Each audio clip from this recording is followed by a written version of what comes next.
Good morning चूतियों। मेरा नाम तो तुम जानते ही हो, मेरी शक्ल मैंने तुमको आज सबसे पहले दिखा दी है ना, via my camera phones lens, via Nikola Tesla starrer world wide web divine internet. अब मैं दिखा रहा हूँ, अब मैं कुछ और दिखा रहा हूँ, ये देखो। तो जैसे कि मैंने कुछ दिन पहले कुछ वीडियो में बताया था कि मेरे मरे हुए बाप की पूजा होती है बहुत जगह पे, उसमें से एक जगह उज्जैन भी है, और मेरे मरे हुए बाप को बहुत सारे लोग दारू भी चढ़ा रहे हैं। तो जो अनजान लोग मेरे बाप को दारू चढ़ाते हैं तो उस पर उसका इफ़ेक्ट मुझे नहीं पड़ता ज़्यादा, बट मेरे जान पहचान के जो लोग मेरे बाप को दारू चढ़ाते हैं तो मेरे को दारू पीने का मन करता है। तो जैसे ही जब मैं फिर मैंने उज्जैन के कुछ लोगों से बात करी कि कैसे इस नाटक को बंद किया जाए, क्योंकि ऐसे ये अच्छी बात नहीं है। तो मेरे को पहले तो मेरे को उस उज्जैन का वो इंसान जिसने मुझे ये बात बताई कि लोग काल भैरव को दारू क्यों चढ़ाते हैं। लोग काल भैरव को दारू इसलिए चढ़ाते हैं जिससे कि अपने पाप वो काट कर काल भैरव को दान कर सकें और उनकी खुद की तकलीफ़ें भी काल भैरव को मिल जाए। तो जो उज्जैन का जो इंसान था जिसने मुझे ये बात बताई थी, उसका बाप था जो वो महाकाल टेम्पल में पुजारी हुआ करता था। तो उसने मुझे ये बात बताई कि काल भैरव को दारू चढ़ाते हैं तो उसका मतलब ये होता है कि काल भैरव को अपनी तकलीफ़ें और अपनी दिक्कतें दूर दे देते हैं वो लोग। तो जो लोग भी काल भैरव को दारू चढ़ाते हैं वो काल भैरव की 12 बजाने के लिए काल भैरव को अपनी दिक्कतें और अपनी तकलीफ़ें दे देते हैं। ऐसे ही उसने मुझे ये भी बताया कि जो लोग धतूरा चढ़ाते हैं शिव भगवान को, वो अपनी बुराइयां या अपने पाप शिव भगवान के सर चढ़ा देते हैं धतूरा चढ़ाकर। तो मैंने ये बात जब मुझे पता पड़ी तो मेरे को उसने बोला कि तुम्हें कोई चढ़ा रहा है तो तुम भी किसी और को चढ़ा दो। तो मैंने कहा मैं ऐसे काम मैं नहीं कर सकता।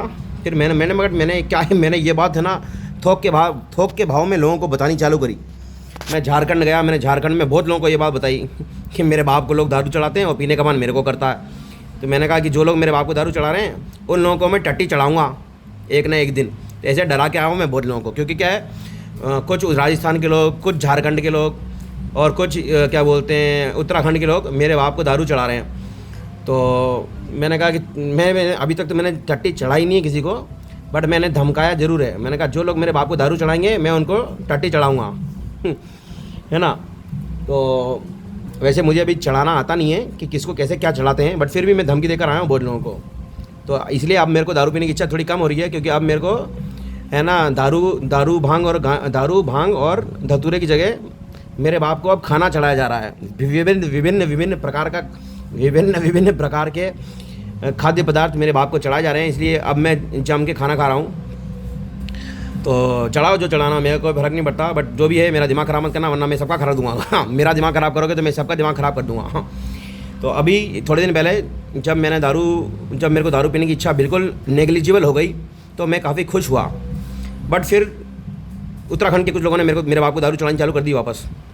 तो मेरे को इच्छा हुई पीने की दारू। फिर मैंने सोचा कि यार ऐसे नहीं चलेगा, तो मेरे को एक ऑल्टरनेटिव मेथड क्या बोलते हैं किसी ने इंट्यूट किया मेरे दिमाग में किसी ने मुझे एक इंट्यूशन के थ्रू एक मेथड मेरे को दिया कि है ना अगर कोई दारू चढ़ा रहा है तो उसका कैसे काट किया जाए।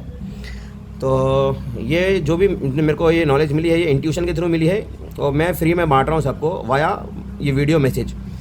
तो मेरे को जो इंट्यूशन हुआ ये हुआ कि मैंने कहा कि मैं क्या है ना अगर कोई मेरे बाप को दारू चढ़ाता है और पीने का मन मेरे को करता है तो इससे क्या होता है, 2 नुकसान होते हैं। पहला नुकसान ये होता है कि मेरे को दारू खरीदनी पड़ती है किसी दुकान से जाकर, मेरे पैसे लगते हैं। फिर दूसरा नुकसान ये होता है क्योंकि किसी और की बनाई हुई दारू, क्योंकि जब दारू बनती है तो फर्मेंटेशन होता है, और उसमें अगर फर्मेंटेशन को साइंस की भाषा में देखा जाए तो बहुत निचले स्तर के जो जीव जंतु होते हैं, मतलब जो बैक्टीरिया लेवल के जो लोग होते हैं जीव जंतु, वहाँ से लेकर चालू होती है प्रोसेस है ना, स्पोर्स वगैरह जो भी होते हैं। तो वहाँ से लाइफ प्रोसेस है जहाँ से स्टार्ट हुई थी इंसान की जो लाइफ प्रोसेस होती है, इंसान की नहीं सॉरी प्राण जो होते हैं ना, प्राण लाइफ फोर्स आत्मा फात्मा जो होती है उसकी जो स्टार्टिंग होती है वो साइंस बुक्स में लिखा हुआ है कि life on planet the earth started from cyanobacterium bacteria है ना। तो साइनोबैक्टीरियम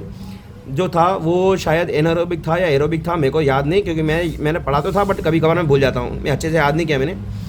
तो जो जब मदिरा का उत्सर्जन होता है तो जो बिल्कुल बेसिक टाइप के लाइफ फॉर्म्स होते हैं, मतलब बैक्टीरिया लेवल के जो लोग होते हैं, इन आत्माएँ होती हैं, तो वहाँ से वो भी इन्वॉल्व हो जाते हैं। तो नीचे से लेकर ऊपर तक उसमें चढ़ जाता है। क्या चढ़ जाता है? आत्मा स्वरूप जो होता है वो नीचे से लेकर ऊपर तक होता है। मतलब शराब और भांग और धतूरा, ये जो 3 चीज़ें हैं, ये इतनी स्पेशल क्यों हैं? ये इतनी स्पेशल इसलिए हैं क्योंकि इनसे बहुत सारी आत्माएं एसोसिएटेड हैं। मैंने अभी थोड़े दिन पहले एक आर्टिकल पढ़ा था, उसके बारे में मैं बाद में बताऊंगा, बट पहले मैं भांग और शराब के बारे में बताता हूँ। तो शराब के बारे में तो मैंने ऑलरेडी बता ही दिया कि शराब जो होती है उसके अंदर from the basic life forms start होता है, आत्मा फात्मा वहाँ से स्टार्टिंग हो जाती है और फिर एंडिंग तो कहीं पे नहीं होती है। क्योंकि सुनने में आया था कि किसी ज़माने में देवी देवता जो होते थे वो नशे में मदिरा पान या मदिरा के या किसी के भी नशे में सोमरस बोलते हैं उसको, सोमरस। वैसे सोमरस जो होता है ना, उसके बारे में भी काफ़ी रिसर्च चल रही है कि एम्बिग्यूटी है अभी, क्योंकि कुछ लोग है ना शराब को सोमरस बोलते हैं, कुछ लोग क्या बोलते हैं, सोमरस का एक और क्या बोलते हैं प्रपोर्शन होता है जो मैंने नेशनल ज्योग्राफी की एक डॉक्यूमेंट्री में देखा था। तो उसमें मेरे को बताया गया था कि सोमरस जो होता है उसमें ओपियम का जो पॉपी होता है, पॉपी मतलब अफीम, ओपियम पॉपी उर्फ अफीम plus cannabis sativa plus ephedra को हिंदी में बोलते हैं सोमलता। तो नेशनल ज्योग्राफिक की एक डॉक्यूमेंट्री मैंने चेक करी थी बहुत दिन पहले, करीबन 10-15 साल पहले जब मैं छोटा बच्चा था तो मैं नेशनल ज्योग्राफिक चैनल देख रहा था। तो उसमें कज़ाकिस्तान नाम का जो एरिया है जहाँ से निएंडरथल प्रजाति राजस्थान की तरफ मूव हुई थी किसी ज़माने में, जिनकी शक्ल सूरत थोड़ी थोड़ी मंगोलॉइड थी, नेपालियों जैसी। तो वहाँ पर कज़ाकिस्तान में ओपन पे डिपॉजिट्स हुआ करते थे सोने के, गोल्ड के। तो वहाँ से बहुत सारा सोना इकट्ठा कर तबड़िक घोड़ा गाड़ियों के ऊपर कुछ निएंडरथल प्रजाति के लोग, मतलब लंबे चौड़े हट्टे कट्टे मांसाहारी लोग नीचे की तरफ उर्फ हिंदुस्तान की तरफ आए। अब वो क्यों आए ये तो मुझे नहीं पता, बट वहाँ पर उनके जो चैरियट्स हुआ करते थे, घोड़ा गाड़ी हुआ करती थी, उनके जो अवशेष जो आर्कियोलॉजिकल डिपार्टमेंट ऑफ होगा कज़ाकिस्तान, उन्होंने खुदाई करी तो उनको बहुत सारे घोड़ा गाड़ी मिले। तो वहाँ पर उनको कुछ मटके भी मिले जिसके अंदर सोमरस रखा जाता होगा किसी ज़माने में। तो सोमरस का जो कॉन्स्टिट्यूएंट्स हैं वो ऐसे पता पड़े कि एलिक्सिर ऑफ इमॉर्टैलिटी, मतलब जिसको पीने से इंसान अपनी आत्मा के स्वरूप के साथ अलाइनमेंट कर सके, रेजोनेंस में आ सके, उसको बोलते हैं सोमरस। तो आज की तारीख में तो ऐसे बहुत सारे केमिकल्स हैं, शेड्यूल H ड्रग्स, जो सिर्फ इंग्लिश मेडिसिन के डॉक्टरों को अवेलेबल होते हैं। बाकी पहले ज़माने में सोमरस नाम का कुछ सोमरस और बहुत सारे क्या बोलते हैं केमिकल्स होते थे जो इंसान खुद ही प्रिपेयर कर लेते थे नेचुरल चीज़ों से। तो उसमें सोमरस की डेफिनेशन बताई गई थी कि सोमरस में ओपियम पॉपी उर्फ अफीम प्लस कैनबिस सटाइवा उर्फ भांग, जिसको विजया भी बोलते हैं, और प्लस उसमें एफेड्रा की लकड़ियाँ, सूखी हुई लकड़ियाँ, एफेड्रा मतलब सोमलता। तो ये तीनों चीज़ें मिलाई जाती थी और एक ड्रिंक बनाकर पिया जाता था, उसको बोलते थे सोमरस। और उसको पीने के बाद इंसान का शरीर और इंसान की आत्मा एक हो जाती थी और इंसान को परम आनंद की अनुभूति होती थी और इंसान सब काम छोड़कर आराम से आनंद लेता था, लेतानी आनी वाणी। तो ये जो मैं अभी दिखा रहा हूँ ये है, ये मैंने मेरे को जो इंट्यूशन दिया कि यार ये अगर कोई कुछ चढ़ाए, कोई मदिरा चढ़ाने की कोशिश करे तुम्हारे मरे हुए बाप की आत्मा को, और तुम्हारे मरे हुए बाप की आत्मा तुम्हारे अंदर आकर उस चीज़ का सेवन करना चाहे और उससे अगर तुमको तकलीफ़ हो रही हो, तो एक काम कर सकते हो, खुद से मदिरा बनाओ, मतलब फर्मेंटेशन करके खुद से वाइन प्रिपेयर करो। तो क्या होगा ना, जब वाइन प्रिपेयर हो रही होगी ना, तो उस समय उस दौरान जितने भी लोग तुम्हारे बाप को मदिरा चढ़ाएंगे तो वो सारी की सारी ऐसे इन डब्बों के अंदर फिट हो जाएंगी वो आत्माएं। क्योंकि जब भी कोई इंसान किसी देवी देवता या किसी भी आत्मा को कोई चीज़ चढ़ाता है, मतलब वो कुछ देता है, और देता क्या है, वो आत्मा ही देता है, क्योंकि आत्मा ही परेशान करती हैं। तो इंसान जो होता है ना, कुछ लोग ऐसे भी होते हैं जो अपने पूर्वजों की आत्मा दूसरों को दान कर देते हैं या फिर दूसरों को चढ़ा देते हैं कि हमारे पूर्वज ले लो, हमारे पूर्वज हमको परेशान कर रहे हैं, हम अपने पूर्वजों को संभाल नहीं पा रहे, तो हमारे पूर्वज तुम्हारे नाम। बहुत सारे मंदिर ही इसलिए बने हिंदू धर्म में, जो इतने मंदिर बने हुए हैं ना, मतलब जहाँ मेरा परमानेंट रेजिडेंस हुआ करता था कुछ समय पहले, तो वहाँ पे हर 100 मीटर में एक मंदिर था। तो हर 100 मीटर में एक मंदिर होने का मतलब ये है कि हर 100 मीटर तो बहुत बड़ी चीज़ होती है। मैंने सुना कि जहाँ पे बनारस नाम का एक इलाका है, हिंदुस्तान नाम के एक कंट्री में, वहाँ पर हर घर में एक शिवलिंग हुआ करता था, हर घर में एक मंदिर हुआ करता था। और वो इसलिए बनाए जाते थे क्योंकि उनके जो पूर्वज हुआ करते थे किसी ज़माने में, उनकी अकाल मौत हो गई होती थी और उनकी आत्माएँ अतृप्ति रह जाती थी और वो पैदा नहीं हो पाते थे। तो इसलिए उन लोगों को, जिनके वो पूर्वज हुआ करते थे, उनको उनके घर में मंदिर बनाकर उनको टिकाकर उनको शांत करा जाता था। तो ये हिंदू धर्म की बदजात की है कि अपने धर्म का यूज़ कर वो अपनी आत्माओं को शक्ति प्रदान नहीं कर पाते हैं और उसकी जगह उनको मंदिर बनाकर अपने खानदान की अतृप्त आत्माओं को किसी दूसरे के सर पे चढ़ाना पड़ता है, किसी दूसरी आत्मा के सर पर। और ज़्यादातर वो आत्माएं भगवान की आत्माएं होती हैं, भगवान के नाम होते हैं। किसी भी भगवान का मंदिर बनाओ और उसके नाम पर अपने पूर्वजों की या अपने रिलेटिव्स की आत्मा चिपका दो, क्योंकि क्या है, भगवान की पूजा तो बहुत लोग करते हैं, तो भगवान के साथ साथ खुद के पूर्वजों का या खुद के क्या बोलते हैं, खुद के मरे हुए अतृप्त रिलेटिव्स का भी उद्धार हो जाए। तो ऐसे कई बार ऐसा होता है कि जो नॉर्मल मासूम इंसान होते हैं वो हाथ जोड़ते हैं, पूजा पाठ करते हैं, उनको नहीं पता होता है कि मंदिर में किस आत्मा की पूजा हो रही है। क्योंकि बहुत लोग होते हैं वो भगवान को भगवान मानते हैं और कुछ लोग खुद को भगवान मानते हैं। तो जो लोग भगवान को भगवान मानते हैं वो हर मंदिर में हाथ जोड़कर एक ही आत्मा तक पहुंचते हैं। तो कभी कभार क्या होता है ना, जो एनर्जी नॉर्मल या मासूम इंसान हाथ जोड़कर देते हैं, वो एनर्जी कभी कभार मंदिर बनाने वाले या फिर मंदिर में जिस आत्मा को टिकाया गया है उस आत्मा तक वो एनर्जी पहुंच जाती है। और इसी बहाने उन लोगों को गलतफहमी हो जाती है कि है ना उनके जो पूर्वज थे वो बड़े तोप हैं। तो गलतफहमियां तो दूर होती रहती हैं। ये धरती ग्रह पर जो जीवन है ना, वो बहुत हज़ारों करोड़ों सालों से है ना। और हिंदू धर्म तो अभी थोड़े दिन पहले आया है ना। हिंदू धर्म से पहले बहुत बड़े बड़े धर्म हुआ करते थे, है ना। और इंसानों से पहले इंसान जानवर मिक्स भी थे, हाइब्रिड प्रजाति के जानवर भी पैदा हो चुके हैं, जैसे इजिप्ट में पैदा होते थे। इसमें शक्ल खोपड़ा कुत्ते का होता था और बाकी धड़ इंसान का होता था। किसी का खोपड़ा बगुले का होता था और बाकी धड़ इंसान का होता था। तो इस टाइप के है ना, धरती ग्रह पर ये चूतियापंथी हज़ारों करोड़ों साल से चल रही है। तो इसमें कोई बड़ी चीज़ नहीं है। जितना जिसका टाइम होता है उसका उतना टाइम निकल जाता है। कभी किसी का अच्छा निकलता है तो कभी किसी का ख़राब निकलता है। तो मेरे को ये इंट्यूशन आया कि खुद से जब वाइन प्रिपेयर करते हैं तो उसमें क्या टाइम लगता है, उसमें फर्मेंटेशन होता है धीरे धीरे। तो अगर उस समय उस दौरान कोई कुछ चढ़ाए, है ना, तो अगर कोई किसी आत्मा को कुछ चढ़ाता है और फिर वो आत्मा किसी शरीर को धारण कर अपनी इच्छा पूरी करना चाहती है, क्योंकि कुछ आत्माएं होती हैं जो जिनका मोक्ष हुआ है या नहीं हुआ है वो तो नहीं पता, बट कुछ आत्माएं होती हैं वो जिन कैटेगरी की आत्माएं होती हैं। जो जिन्न होते हैं वो हिंदू धर्म में नहीं होते हैं, वैसे वो मुसलमान धर्म में होते हैं, ऐसा सुनने में आया है, बट ऐसा कुछ नहीं है, कोई भी कहीं भी हो सकता है। तो जो जिन्न होते हैं वो इच्छाएं पूरी करते हैं। तो अगर किसी जिन्न को कुछ चढ़ा दिया जाए तो उस जिन्न को वो एक्सेप्ट करना पड़ता है। तो फिर वो जिन्न पहले शरीर ढूंढता है कि किसके शरीर में घुसकर वो उस इच्छा को पूरी करे। तो जो उसके क्लोज रिलेटिव्स होते हैं, ब्लड रिलेटिव्स होते हैं, वो उनको ज़्यादा परेशान करता है, उनके अंदर घुसता है और फिर वो इच्छाएं पूरी करता है दूसरों की।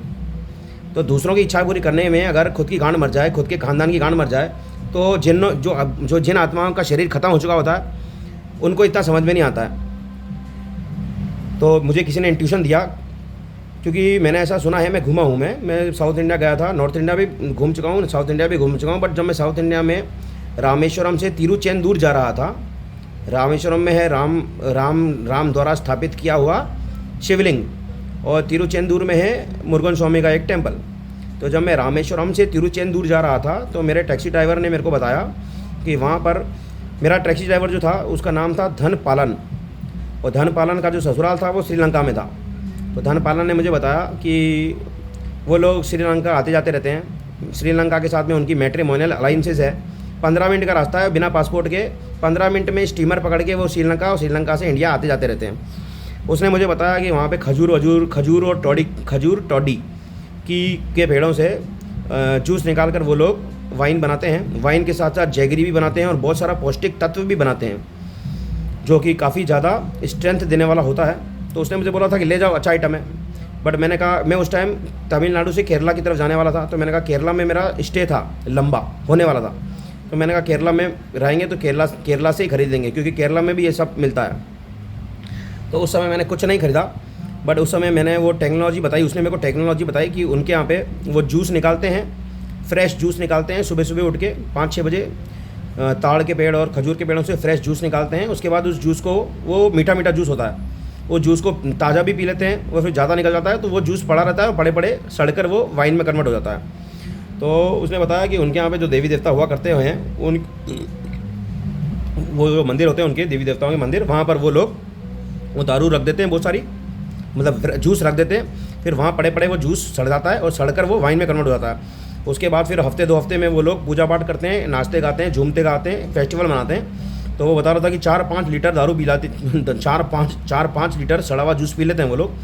और क्या बोलते हैं, 5-10 घंटे तक वो नाचते गाते रहते हैं, ऐसे पूजा करते हैं वो लोग इन्जॉयमेंट करते करते पूजा करते हैं। तो जब मेरे को इंट्यूशन आया तो मेरे को ये मैं हिमाचल प्रदेश में और उत्तराखंड में मैंने लोकल दारू पी है। मैंने उत्तराखंड में सबसे पहली बार लोकल दारू जो थी वो पी थी लाता गांव में। भविष्य बद्री नाम का कोई इलाका है, वहाँ पर एक गांव है लाता। तो लाता गांव में मैं रुका था 2-3 दिन। तो वहाँ पर कुछ लड़के थे, बच्चे थे, उन्होंने मेरे को गुड़ का वोडका पिलाया, गुड़ की वाइन।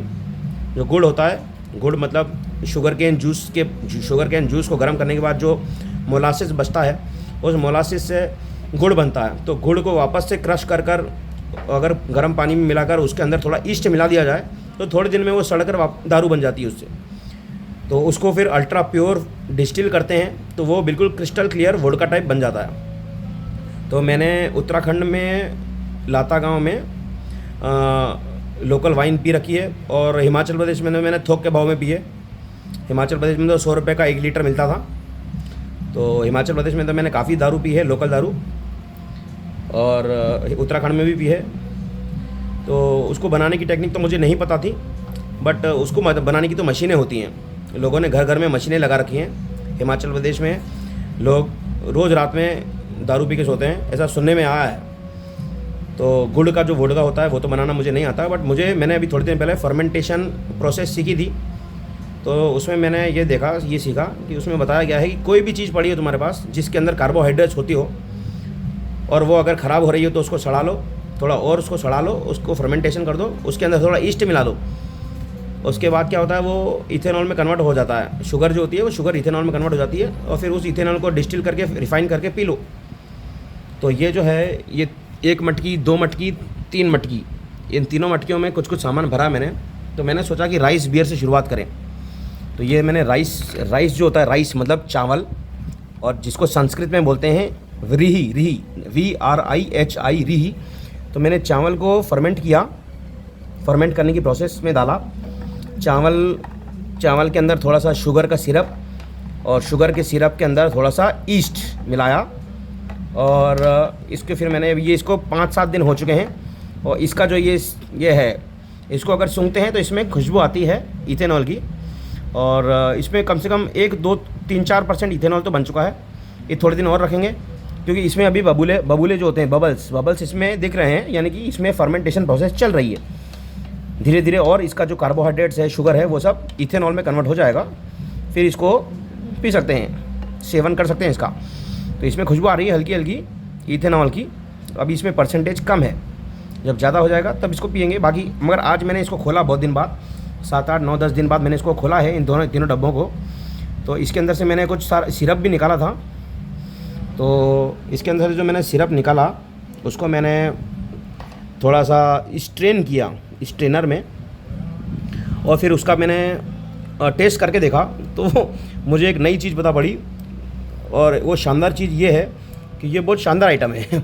ये बहुत शानदार आइटम है। ये जो है ना, ये वाइट कलर का जो सिरप है, ये जो चावल का जो माड़ होता है, मतलब मैंने ऐसा सुना है कि जब छोटे बच्चे होते हैं उनको चावल का माड़ पिलाया जाता है, चावल को गर्म कर कर चावल का जो सिरप होता है।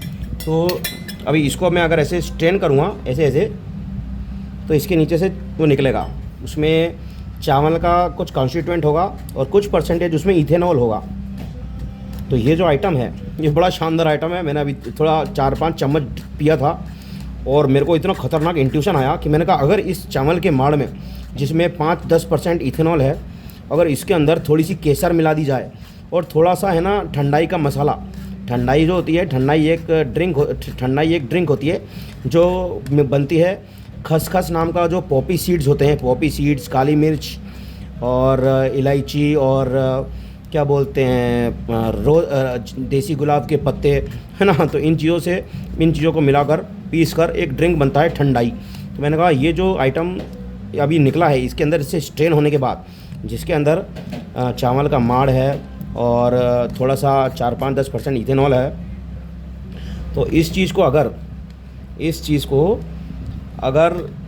अंदर ये जो सिरप है, इस सिरप में खुशबू आ रही है हल्की हल्की, बहुत हल्की हल्की लाइट खुशबू है, बट इसके अंदर अगर थोड़ा सा केसर मिला दी जाए और थोड़ा सा थोड़ा सा ठंडाई का पाउडर मिला दिया जाए और उसको अगर चिल कर दिया जाए रेफ्रिजरेटर में, तो है ना बहुत शानदार चीज़ बने, बहुत शानदार, मतलब हाई क्वालिटी की अल्कोहलिक बेवरेज। तो ये आज मेरे को नई चीज़ पता पड़ी, तो मैंने कहा चलो जब पता पड़ा है फ्री में तो सबको बता दें फ्री में, है ना। तो ये जो भी है ये शानदार आइटम है। तो ऐसा है कि खुद से बनाई हुई, जैसे मेरे जो बाप का जो बाप था, जो 7.5 फीट लंबा था और जो भिंड, मुरैना और चंबल के सीमावर्ती इलाकों में खेती बाड़ी करता था, तो वो बड़ा हट्टा कट्टा और दमदार इंसान हुआ करता था, घोड़ा चलाता था। ये वाला घोड़ा नहीं, तबलिक वाला घोड़ा। तो वो तबलिक वाला घोड़ा चलाता था और 7.5 फीट लंबा चौड़ा था। तो उसमें क्या है ना, वो खुद अपना खाना खुद से उगाता था और खुद से पका कर खाता था, इसलिए वो हट्टा कट्टा था। बट क्या है, उसने दुकान खोली, उसने फिर खेतीबाड़ी छोड़कर दुकान खोल दी और फिर उसके बाद फिर उसने दूसरी जगह से खाना खरीदना चालू किया। तो जब इंसान किसी और की उगाई हुई चीज़ खाना चालू करता है तो फिर उसका DNA डाउनग्रेड हो जाता है। इसलिए गांव के जो लोग होते हैं वो ज़्यादातर हट्टे कट्टे और मजबूत होते हैं और शहर के लोग चूतिए होते हैं। तो जो भी है, तो दारू जो होती है वो भी खुद से बना के पीनी चाहिए और खुद से उगा कर बनाओ तो ज़्यादा मज़ा आता है। तो ये शानदार आइटम है, मेरे को अभी पता पड़ा। और बाकी ये तो अभी इसका तो चल ही रहा है। ये भी है टक, इसमें से मैंने निकाला था, इसके अंदर से मैंने सुबह निकाला था 2 चम्मच 4 चम्मच, वो मैं पी गया। और उसके बाद मेरे को इंट्यूशन आया कि यार थोड़ा और दुनिया को भी बताएं। तो ये 2 तो हैं राइस के, और ये वाला जो आइटम है ये वाला एक शानदार आइटम है। अभी थोड़े दिन पहले मैं मुरुगन स्वामी के एक मंदिर गया था, तिरुचेंदूर वाले मंदिर नहीं गया था, किसी दूसरे मंदिर गया था। उसके आसपास एक ठेला लगा हुआ था, ठेला। वहाँ पर स्टार फ्रूट मिला मुझे, स्टार फ्रूट नाम का एक फ्रूट होता है। तो मैंने स्टार फ्रूट ख़रीदा, क्योंकि क्या है ना, स्टार फ्रूट खा रखा है मैं गया था मेघालय घूमने, वहाँ पर भी मैंने स्टार फ्रूट खाया। फिर मैं गया था त्रिवेंद्रम, वहाँ पर भी मैंने स्टार फ्रूट खाया। फिर मैं गया था तमिलनाडु, वहाँ पर भी मैंने स्टार फ्रूट खाया। तो कई बार कुछ जगह मुझे अच्छा लगा, कुछ जगह मुझे अच्छा नहीं लगा। तो मेरे ने जब यहाँ पर मुरुगन स्वामी टेम्पल के आसपास स्टार फ्रूट का ठेला देखा तो मैंने ख़रीदा स्टार फ्रूट, और फिर मैंने उसमें नमक मिर्ची छिड़क के उसको खाने की कोशिश करी, तो मज़ा नहीं आया। तो जब मज़ा नहीं आया तो मैंने सोचा अब जब मज़ा नहीं आया है तो इसको भी फर्मेंट कर देते हैं। तो मैंने वही वाला काम किया, स्टार फ्रूट को काट पीट के पानी में मिलाया, उसके अंदर थोड़ा सा शुगर का सिरप डाला, उसके बाद में हल्का सा ईस्ट मिलाया और ऐसे ही कपड़ा लगा के पैक कर दिया। और दिस इज़ वेरी, मतलब मेरे को खुद को यकीन नहीं हो रहा कि सिर्फ 2 दिन में इसके अंदर इथेनॉल प्रिपरेशन चालू हो गई, इन दोनों डब्बों से भी हाई स्पीड में। ये इन डब्बों को तो हो गए हैं 7-8-10 दिन, हाँ इसको अभी 2 दिन हुए हैं, और इसमें इतना खतरनाक मस्त इथेनॉल की खुशबू आ रही है कि क्या बताऊँ। हाँ, मतलब जो बियर होती है ना, बियर जो किंगफिशर स्ट्रॉन्ग बियर पिया करता हूँ, तो किंगफिशर स्ट्रॉन्ग में 8% इथेनॉल होता है, और इसमें अभी जो खुशबू आ रही है वो 8% से भी ज़्यादा है। तो मैंने सोचा था कि मैंने चावल से स्टार्ट करूँगा और धीरे धीरे हर चीज़ को चढ़ा दूँगा। चावल को चढ़ाऊँगा, गेहूँ को चढ़ाऊँगा, जवार, बाजरा, रागी और जितने भी फ्रूट्स हैं, जितने भी फ्रूट्स हैं जिनमें कार्बोहाइड्रेट्स हैं, उन सबको सड़ाऊँगा और एक एक करके एक महीने में, एक मैंने सोचा था कि एक महीने में चावल सड़ाऊँगा, अगले महीने में कुछ और सड़ाऊँगा, ऐसे सड़ा कर सबके अंदर आत्माएँ झोंक कर मैं थोड़ी थोड़ी पीऊँगा। तो क्या है, ऐसे मैंने वो भी है दारुल ए इस्लाम, एक शब्द है, एक सेंटेंस है, दारुल ए इस्लाम, उसका मतलब होता है खुदा। दारुल ए इस्लाम का मतलब होता है खुदा का घर। फिर मैंने उसमें थोड़ा सा एडिशन किया, मैंने कहा खुदा के घर की दारू, खुद के घर की दारू, मतलब खुद जो बना के पीते हैं, खुद के घर की दारू, और खुद को खुदा मानकर खुदा के घर की दारू, खुद की दारू पियो। तो ये जो आइटम है, दिस इज़ स्टार फ्रूट की वाइन है ये, और ये इसमें 8% से भी ज़्यादा इथेनॉल ऑलरेडी 2 दिन में बन गया है, 2 दिन में, ओनली 2 days, बट इसमें 8% से भी ज़्यादा। किंगफिशर स्ट्रॉन्ग से भी अच्छी खुशबू आ रही है इसमें। हाँ, तो ये जो मैंने वाइन मेकिंग अलाउड है इंडिया में एक कानून है कि हर एक हिंदुस्तानी अपने पर्सनल यूज़ के लिए per day 20 litres ethanol produce कर सकता है, not for business purpose but for personal use. Any Indian can prepare any fermented drink which is composed of ethanol for its personal use. 20 liters per day, 20 litre प्रतिदिन हर एक हिंदुस्तानी खुद के घर में खुद के कंजम्पशन हेतु वाइन प्रोड्यूस कर सकता है, अल्कोहलिक बेवरेज प्रोड्यूस कर सकता है। बट एक ही कंडीशन है कि उस बेवरेज को बेचना अलाउड नहीं है, उसका बिज़नेस करना अलाउड नहीं है। तो मेरी तो सबसे जितने भी हिंदुस्तानी हैं और जितने भी हिंदुस्तानी दारू का नशा करते हैं, दारुल इस्लाम की दारू, मुर्देश्वर की मदिरा, शराबा अवतार वाली शराब का सेवन करते हैं और करना चाहते हैं, वो अगर खुद से बनाएं तो उससे 2 फ़ायदे होंगे। एक तो ये कि सारी आत्माएं जो जब दारू चढ़ाई जाती है तो जितनी भी आत्माएं दिमाग ख़राब करती हैं, वो दिमाग ख़राब करने से पहले ऐसे कंटेनर में आ जाएंगी, बोतल में बंद हो जाएंगी, और उसके बाद फिर उसको धीरे धीरे सेवन करो, है ना। मतलब फिर से बताऊं, मैं ये इंट्यूशन जो मेरे आया था कि जैसे मैंने ये प्रिपरेशन चालू करी फर्मेंटेशन की, तो इस फर्मेंटेशन की प्रिपरेशन चालू करने के बाद जितनी भी लोगों ने खुद की आत्माएँ मेरे बाप की आत्मा के ऊपर चिपकाने की कोशिश करी होंगी, तो वो सारी आत्माएं इस डब्बे में आ गई और इस डब्बे में आ गई। अब ये जब प्रिपेयर हो जाएगी उसके बाद फिर थोड़ा करके लेंगे, तो इससे ये एक फ़ायदा होगा कि पैसे बचेंगे, क्वालिटी भी अपने सामने दिखेगी, और तीसरी बात ओम नमः शिवाय कि खुद से बनाई हुई चीज़ होती है वो कम नुकसान करती है और ज़्यादा फ़ायदा करती है। तो मैं तो ये चाहता हूँ कि हर इंसान खुद से बना के पिए और दुनिया की सारी दारू की दुकानें बंद हो जाएं, क्योंकि दारू का जो बिज़नेस है that is not good business. कि मतलब जो लोग दारू की कंपनियां खोलते हैं, दारू की फैक्ट्री खोलते हैं, वो खुद अपनी दिक्कतें दूसरों को दान कर देते हैं। मतलब जो आदमी दारू की फैक्ट्री खोलता है ना, वो बहुत ऐश करता है। देखो विजय माल्या को, देखो मादरचोद को, बड़वे को, खुद ने अपनी बदजात की दूसरों को पिला, खुद तो अपनी बदजात की दूसरों को पिला रहा और दूसरों के हिस्से के मज़े खुद ले रहा। तो मेरा बस चले तो मैं दुनिया की सारी दारू की दुकानें बंद करा दूँ, दारू की फैक्ट्री, दारू की इंडस्ट्रियाँ, है ना। मेरा बस चले तो मैं हिंदुस्तान के ऊपर, है ना, नारियल, खजूर और ताड़ के पेड़ों के बीज डालूँ और पूरे हिंदुस्तान में खजूर, ताड़ और कोकोनट की खेती करूं, और हर इंसान अपने घर में 4, 5, 10 पेड़ लगाए खजूर के और नारियल के, और रोज़ सुबह उठ के उसका जूस निकाल के पिए, पहले फ्रेश जूस पिए, फिर थोड़ा सड़ा हुआ जूस पिए। तो क्या है, उसमें नेचुरल दारू मिल जाए उसमें, वो भी धरती गृह वाली। ये सब भी धरती गृह वाली दारू ही है। स्टार फ्रूट का पेड़ भी धरती गृह पर लगा हुआ था, चावल की खेती भी धरती गृह पर होती है। तो वैसे तो ये सब भी धरती गृह के माल है, बट जो खजूर के पेड़ और नारियल के पेड़ और जो ताड़ के पेड़ होते हैं, उनके अंदर से जो जूस निकलता है उसकी तो बात ही कुछ और है। मैंने आज तक पिया नहीं है, बट पीऊँगा मैं आगे पीछे, ऊपर नीचे। मेरी शक्ल तो मैंने तुमको दिखाई दी थी, फिर से दिखा देते हैं। तो मेन आइटम था ना, वो जो मेन आइटम था इस वीडियो के पीछे, वो था ये आइटम। ये जो आइटम मेरे को आज मिला, मैंने जो निकाला, इसको मैंने पिया तो इसके अंदर हल्का हल्का नशा भी था, और इसके अंदर हल्का हल्का, क्या शानदार आइटम है। इसके अंदर मैंने बोला, इसके अंदर थोड़ा सा केसर की पंखुड़ियाँ, स्टिग्मा लीव्स और थोड़ा सा क्या बोलते हैं ठंडाई का पाउडर और ठंडा ठंडा पानी या ठंडा ठंडा दूध मिला दें, उसके बाद इसका सेवन करें तो मज़ा ही आ जाए। भैंचो शानदार आइटम है ये। मैंने सुनने में आया था कि रावण नाम का जो आदमी था, राक्षस था, रावण नाम का जो राक्षस या फिर रावण नाम का जो असुर था, उसको है ना, उसकी एक इच्छा थी, उसकी एक नहीं, उसकी तीन इच्छाएँ थी। उसकी 3 इच्छाओं में से एक इच्छा थी कि समुंदर का पानी खारे से मीठा हो जाए।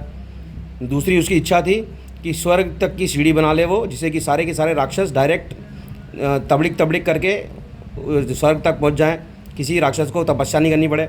और तीसरी इच्छा ये थी कि दारू, मदिरा और शराब, ये जो है, ये तीनों आइटम जो होते हैं, जो कि एक ही आइटम होता है इथेनॉल, वो उसके अंदर से खुशबू भी आने लग जाए और उसका टेस्ट भी मीठा हो जाए।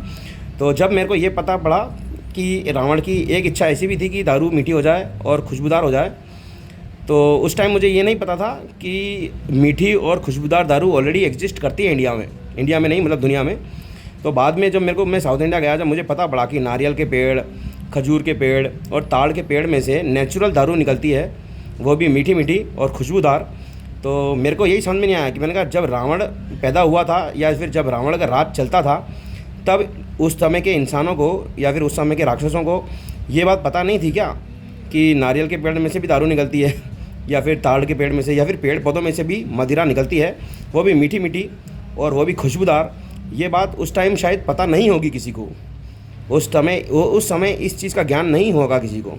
बाकी तो रावण को भी मीठी मीठी और खुशबूदार दारू पीने की इच्छा पूरी हो जाती उसकी, जो भी है फटाना ढिंगना। मेरे को ये शानदार आइटम है, देखने में भी शानदार है। इसको देखता है ना तो सोमरस, वो सोमरस मादर भोग रहे। चलो गुड नाइट, आज इतना ही कर सकते हैं। तो ये हो गया wine making tutorial, fermented drink और wine making tutorial by Ajay Gupta. शक्ल देखो मेरी, शक्ल देखो मेरी शक्ल देखो, देख रही मेरी शक्ल शानदार लग रही है, क्यों लग रही है? चलो कोई बात नहीं, गुड नाइट।